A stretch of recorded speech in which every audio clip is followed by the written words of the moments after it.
En même temps que la lettre co-signée par les membres issus de 41 universités américaines, l'association Falun Dafa de Washington, D.C. a envoyé des lettres ouvertes aux candidats présidentiels Barack Obama et Mitt Romney, en espérant que les deux candidats accorderont de l'importance aux crimes inhumains du PCC dans leurs agendas de politique étrangère. La lettre émanant de l'association Falun Dafa a abordé l'incident avec l'ancien chef de la police de Chongqing, Wang Linjun. L'association pense que les documents remis par Wang au consulat américain en février contiennent la preuve de l'implication de Bo Xilai et d'autres responsables du PCC dans la persécution des pratiquants de Falun Gong et des dissidents politiques. Ce qui signifie qu'il existe une preuve concrète que la Chine vend des organes obtenus de gens détenus dans ses gardes à vue.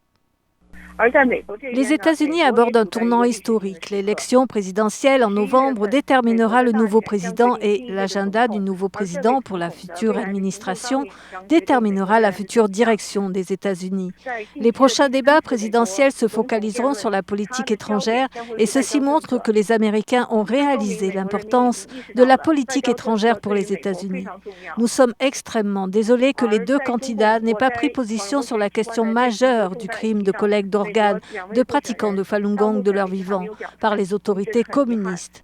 Une fois ce crime totalement révélé, comment les États-Unis et le peuple américain feront-ils face à la question de cette période de l'histoire ? Nous appelons d'urgence les deux candidats présidentiels à prendre position sur la question majeure de la collecte d'organes perpétrée par le PCC sur des pratiquants de Falun Gong de leur vivant et à la mettre à leur agenda de politique étrangère à court terme, une fois leurs fonctions prises. Le 4 octobre, 106 membres du Congrès des EU ont signé une lettre de pétition demandant au gouvernement de divulguer l'information concernée. L'association Falun Dafa espère que les deux candidats mettront la dénonciation du crime inhumain du PCC de collecter les organes de personnes vivantes à leur agenda de politique étrangère sans délai, après avoir pris leurs fonctions. Nouvelle NTD.